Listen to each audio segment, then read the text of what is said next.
comment préparer le bouton d'arrêt d'urgence et l'alimentation spécifique au driver de la CNC Horus 3X 1800. Donc on a une alimentation 48 volts qui est dédiée à l'alimentation des drivers. La première chose à faire, c'est du point de vue sécurité, on va préparer un bouton d'arrêt d'urgence qui sera donc entre l'alimentation murale, l'alimentation secteur et notre boîtier d'alimentation. Donc on va être capable de couper le courant d'un simple geste au driver pour arrêter les moteurs. La première chose à faire, ça va être de préparer le boîtier lui-même où les câbles ont besoin de passer. Donc on va enlever ces zones rondes ici du boîtier qui vous est fourni. Pour ça, vous prenez un couteau ou un cutter tranchant et à l'aide de gants pour vous protéger, on va tout simplement retirer ces pastilles rondes. Vous pouvez le faire avec une perceuse, donc il y en a deux, une pour l'entrée du câble et une pour la sortie du câble. On y mettra donc des presse-étoupes qui vous sont livrés aussi, donc avec un écrou et le presse-étoupe lui-même qui est ici.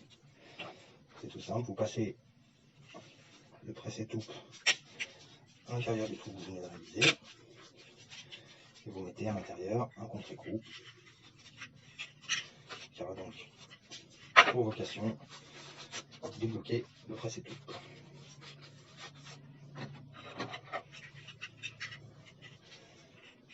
Donc, grosso modo, vous aurez un presse-étoupe de chaque côté et ensuite notre câble d'alimentation qui vous est fourni aussi. Cette partie évidemment sur le secteur. Et en fait, ce qu'on va faire, c'est que on va venir interrompre notre câble à l'intérieur du boîtier pour qu'on puisse avoir la phase, le courant qui s'arrête quand on pressera ici. Ce qui veut dire qu'après avoir préparé le boîtier d'arrêt d'urgence, il va falloir préparer le câble. Pour ça, on commence par retirer l'embout C13 ici, qui ne sert à rien pour cette utilisation. Il vous fera une pince coupante un peu costaud. Derrière, on va le couper en deux, c'est-à-dire une partie longue vers la prise et une partie plus courte pour pouvoir mener du bouton d'arrêt d'urgence au boîtier d'alimentation. Donc c'est un peu aléatoire en fonction de vos besoins. On va les découper à peu près ici pour avoir donc deux morceaux de câble. On va dénuder les trois embouts libres, celui-ci, celui-ci et celui-ci. Donc on enlève une partie de la gaine sur au moins 5 cm. Donc en essayant de ne pas entailler les gaines intérieures, la marron, la bleue et la jaune et verte. Donc typiquement vous allez réaliser cette opération sur les trois embouts libres. Une fois que vos trois extrémités sont dénudées, on va dénuder les brins individuellement. Donc ici l'idée c'est d'enlever à peu près 5-6 mm du bout. Si vous avez une pince à dénuder comme ça, c'est un peu plus facile. Voilà.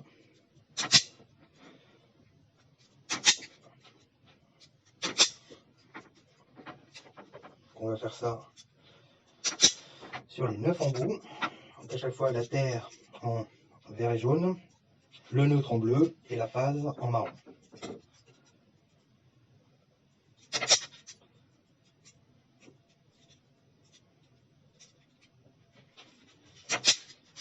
Voilà.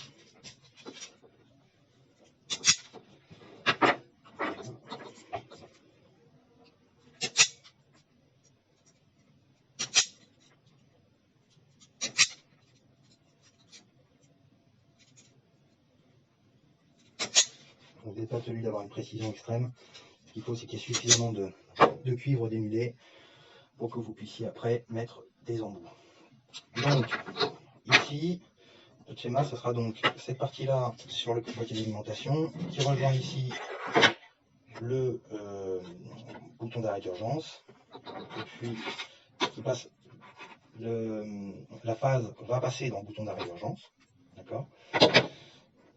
Va être relié à l'autre bout du câble qui lui va aller vers le secteur. Donc on sait déjà qu'ici on va devoir installer sur les deux phases libres, on va devoir installer des cosses à fourche, d'accord, pour aller dans l'interrupteur. Et les deux autres, donc le neutre et la terre, on va tout simplement les relier à l'intérieur du boîtier avec un genre de domino. Hein. Donc il faut faire rentrer les deux câbles par les presse-étoupes. Voilà, donc pensez bien à passer par tous les éléments du presse-étouffe. Si vous avez enlevé le bouchon, c'est le moment de le remettre. La partie qui vient du mur rentre d'un côté.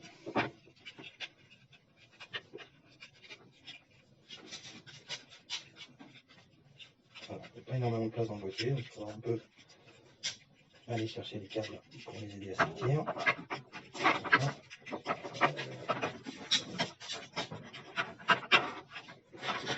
Un côté.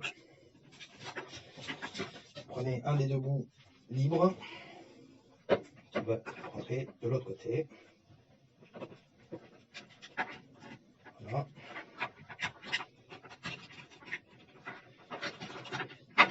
Ici. Donc on a donc bien nos deux parties de câbles qui se rejoignent à l'intérieur du boîtier. Ce qu'on veut, c'est connecter celle-là, ces quatre câbles, donc le neutre et enfin les neutres et les terres sans interruption. Donc pour ça on va utiliser le connecteur rapide qui est ici. Donc un pôle de chaque côté.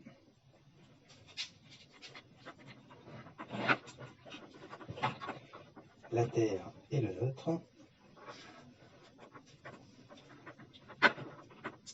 Voilà. Qui seront raccordés donc au neutre et à la terre de l'autre partie du câble. Donc bien sûr on fait la correspondance, le bleu va avec le bleu et le jaune avec le jaune. Sinon ça risque de moins bien marcher. Voilà, donc à ce stade on a assuré la continuité entre la terre et le neutre. Et maintenant il ne nous reste plus qu'à préparer la partie interrompue du câble également qui transitera par l'interrupteur d'arrêt d'urgence. Donc pour ça, on va venir y mettre des cosses à fourche qui nous sont fournies. Alors les cosses à fourche, il existe des pinces de ce type qui sont spécialement conçues pour les cosses à fourche. Donc on voit le standard des rouges par exemple, ça se met dans cette mâchoire. Si vous n'en avez pas de cette pince à sertir spécifique, vous pourrez bien utiliser une pince multiprise qui fera bien l'affaire pour serrer. Bon, il faudra la serrer à plusieurs points, mais l'essentiel est que ça tienne. Donc une fois que vous avez serré votre cosse, vous tirez dessus pour vous assurer qu'elle ne risque pas de se détacher. Donc, je vais ici utiliser, comme je l'ai, la pince spécifique. Voilà, je tire dessus après pour voir. Mon premier bout est cossé. Le second, idem. Vous voyez, si j'avais pas cette pince ici, j'utiliserais une pince multiprise en m'y prenant en plusieurs fois.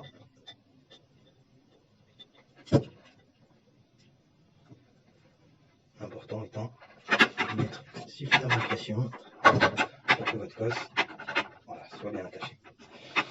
Et maintenant, on va pouvoir insérer ces deux fourches dans les pôles 1 et 2, donc peu importe hein, qui est qui, si c'est celui qui vient du courant ou qui va vers le boîtier, ils sont interchangeables, ce n'est qu'un interrupteur. Et alors là, il y a un peu de gymnastique à faire pour pouvoir bien atteindre l'entrée.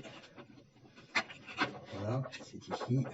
Alors, pour nous aider, on peut sortir l'interrupteur en dévissant la vis centrale, me semble-t-il. Voilà, qui nous donne donc le boîtier d'interruption. On va ici positionner la première cosse serrée. Ici c'est le pôle 2, mais j'aurais très bien pu faire l'inverse, hein, c'est-à-dire avoir le cordon d'alimentation sur le pôle 1 et la sortie vers le boîtier en pôle 2. Encore une fois, ça ne change rien. Donc la seconde cosse fourche vient ici, bien serré, hein, c'est le serrage qui assure le contact électrique et donc la continuité ou discontinuité, donc c'est vraiment un facteur important. Pour le remettre en place, on tire les câbles. Ce qu'on veut, c'est qu'il y ait moins de torsion et de tension intérieure, physique, et on va venir refixer la vis centrale là, dans son emplacement initial. Et ensuite,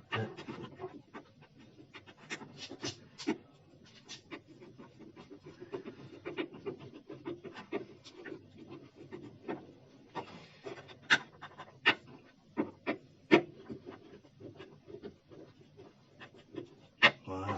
L'intérieur de notre boîtier est prêt. D'accord. On a donc une continuité sur le neutre et la terre, et la phase, c'est-à-dire le gros du courant se trouve, est interrompue, elle peut être interrompue par une action du bouton d'arrêt d'urgence. Voilà, donc on peut fermer ça. Ici. Dans les vis de le hermétique.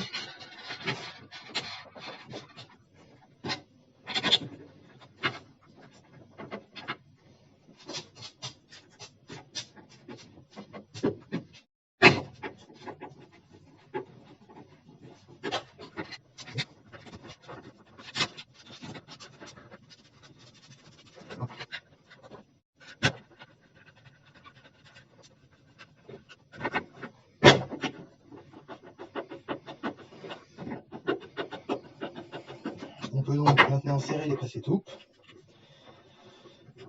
Ça permettra que si quelqu'un trébuche sur la prise, ça n'arrachera pas les contacts.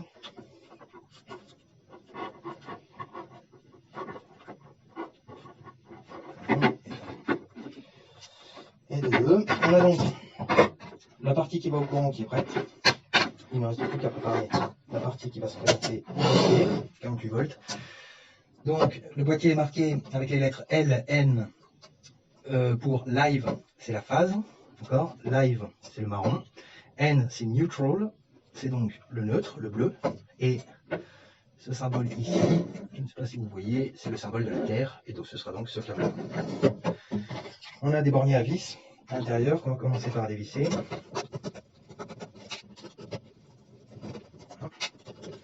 Et pour faire un montage propre, on va utiliser des cosses à huilier cette fois.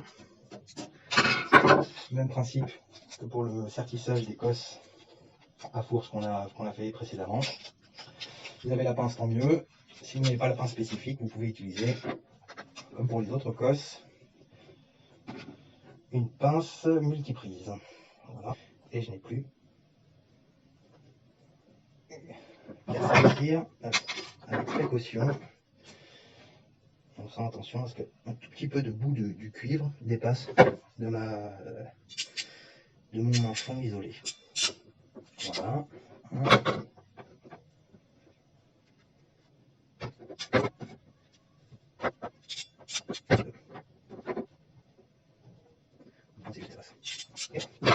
On peut donc installer ici donc, le neutre au milieu. Alors c'est plus facile de préinstaller les vis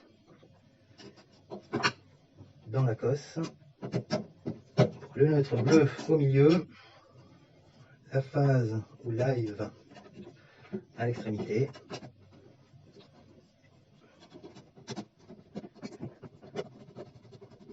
Et la terre sur le symbole terre, tout logique.